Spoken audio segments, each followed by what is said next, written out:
بخش 5 شنبه 15 فوریه. پدر، میدانم امروز روز همیشگیم نیست، اما نیاز داشتم صحبت کنم. نانوایی دیروز باز شد، اما نانوایی نیست. وقتی دیروز صبح ساعت 6 از خواب بیدار شدم، پوشش برداشته شده بود. سایبان و کرکره ها سر جای خود قرار داشتند و پرده ویترین بالا رفته بود. آنچه قبلا یک خانه قدیمی بیرنگ و جلا مثل تمام خانه های اطراف بود، حالا یک شیرینی سرخ و طلایی روی زمینی سفید و خیره کننده تبدیل شده بود. شمعدانی های قرمز توی گلدان های پشت پنجره، حلقه های گل کاغذی پیچیده دور نرده ها. بالای سردر تابلوی دست نویس به رنگ سیاه روی چوب بلوط نصب شده. نقل بهشتی، شکلات خانگی. البته خیلی مسخره است. ممکن است مغازه‌ای مثل این در مارسی یا بوردو، حتی در اژن متداول و عامه پسند باشد، جایی که هر سال بر تعداد گردشگران افزوده می شود. اما در لانس، آن هم درست در آغاز ایام پرهیز و ریاضت، فصل سنتی تزکیه نفس، گمراهی و فساد به نظر می رسد. شاید عمدی است. امروز صبح به ویترین نگاه کردم.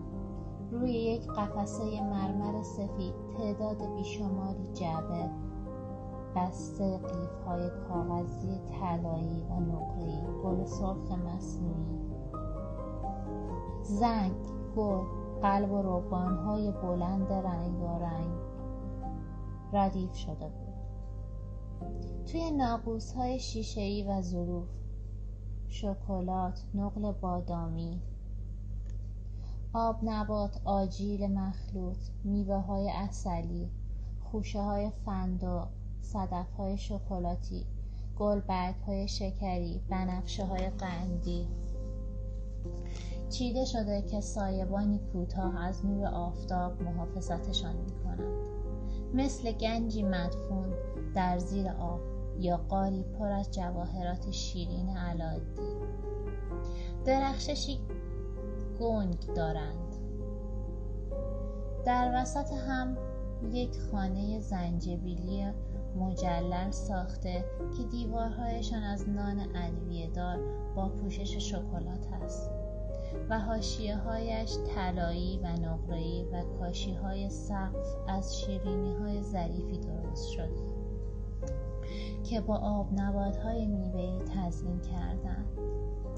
تاک‌های عجیبی که از شیرینی، پفکی و شکلات درست شده از دیوارها بالا رفته، پرنده‌های بادامی میان درختان شکلاتی آواز می‌خوانند و شخص جادوگر که از سر کلاه نوک‌تیزش گرفته تا حاشیه ردای بلندش با شکلات سیاه درست شده، سوار بر یک نیمه جارو که در واقع یک شیرینی بسیار بزرگ است، از همان شیرینی‌های پیش خورده و بلندی که فروشندگان شیرینی در روزهای کارناوال جلو غرفه‌هایشان آویز می‌کنند. از پنجره اتاقم می‌توانم ویترین او را ببینم، مثل چشمی که به صورت چشمکی موذیانه و توطئه‌آمیز بسته می‌شود. کارولین کرمون سوگند ایام پرهیز خود را به خاطر آن مغازه و اجناسش شکسته است. او دیروز با آن لحن کودکانه و بی‌تاب که با وعده‌های توبه و پشیمانیش هماهنگی نداشت، در اعترافگاه این را به من گفت: پدر، در این باره احساس بسیار بدی دارم، اما وقتی آن زن فریبنده اینقدر شیرین است، منظورم این است که هرگز در این باره فکر نکرده بودم تا اینکه یک دفعه دیدم خیلی دیر شده. گرچند کسی که باید شکلات را ترک کند، یعنی وقتی فکر می کنم که رانهایم در طی 1-2 سال گذشته مثل خیک باد کرده، دلم می خواهد بمیرم. 2 بار درود و سلام بر حضرت مریم. خداوند آن زن. از پشت پنجره مشبک اتاقک می توانم چشمان حریص و ستایشگرش را ببینم. او وانمود می کند که از تندی من رنجیده خاطر شده است. البته پدر و به خاطر بیاور چرا ما در این ایام پرهیز می کنیم، نه برای هیچ و پوچ و خودنمایی، نه برای اینکه دوستانمان را تحت تاثیر قرار دهیم، نه برای اینکه بتوانیم تابستان سال آینده در سالن‌های گران قیمت مد شرکت کنیم. من به عمد سنگ دل هستم. این چیزی است که آن زن طلب می کند. بله، من خودخواه هستم، اینطور نیست؟ بغضی کوچک، قطره‌ای اشک که با ظرافت با گوشه یک دستمال کتانی پاک می کند.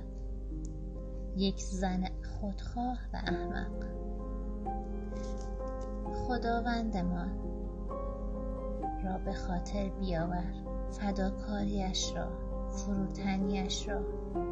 می توانم بوی عطر او را استشمام کنم، عطری خوشبو و در این تاریکی محصور بیش از حد قوی. در عجب میمانم که آیا این وسوسه نفس است؟ اگر چنین است، من سنگ هستم. در عجب میمانم که آیا این وسوسه نفس است؟ اگر چنین است، من سنگ هستم. 4 بار سلام و درود بر حضرت مریم.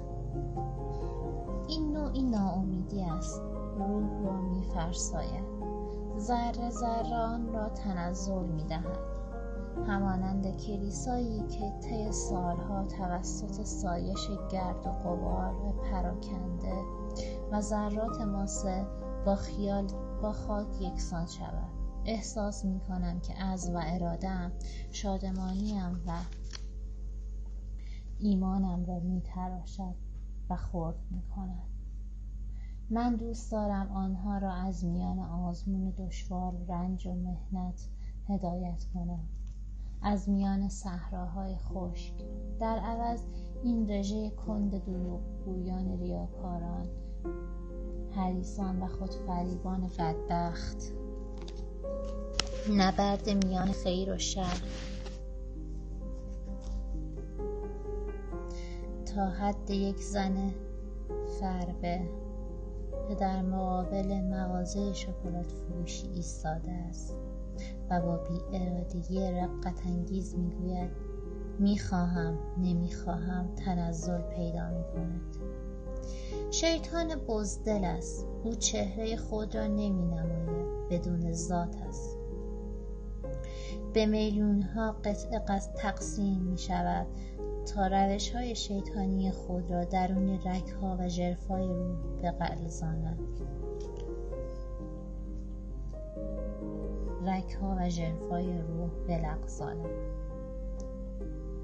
من و تو خیلی دیر متولد شدیم پدر. دنیای خشن و متحرر عهد عتیق مرا به خود می‌خواند. از آن زمان ما می‌دانستیم کجا ایستاده‌ایم. اهریمن با پوست و گوش در میان ماه راه می‌رفت. ما تصمیمات دشوار می‌گرفتیم. به نام خداوند فرزندانمان را قربانی می‌کردیم. خداوند را دوست می‌داشتیم، اما بیشتر از او می‌ترسیدیم. فکر نکن من بی‌اندوشه را سرزنش می‌کنم. در حقیقت حتی به سختی به او می‌اندیشم. او فقط یکی از انسان‌های با نفوذی است که من باید هر روز در مقابلشان بجنگم. اما فکر آن مغازه با سایبانی مثل کارنوار شادی، دهان کجی در مقابل ترک نفس، در مقابل ایمان، در حالی که از درگاه برمیگردم تا جماعت را بپذیرم، چشمم حرکتی را از درون به خود جلب می کند. مرا امتحان کن، محک بزن، مزه کن. در آرامش و سکون میان اشعار، سرودهای روحانی، صدای بوق واگن باری را میشنوم که جلوی مغازه توقف میکند. در طی موعظه، خود موعظه پدر، وسط جمله‌ام مکث میکنم و اطمینان دارم که خشخش کاغذ آب نبات را میشنوم. امروز صبح با حرارت بیشتری وعظ کردم، گرچه جماعت اندک بود. فردا مجبورشان میکنم تقاص پس بدهند. فردا یک شنبه وقتی که مغازه ها بسته است.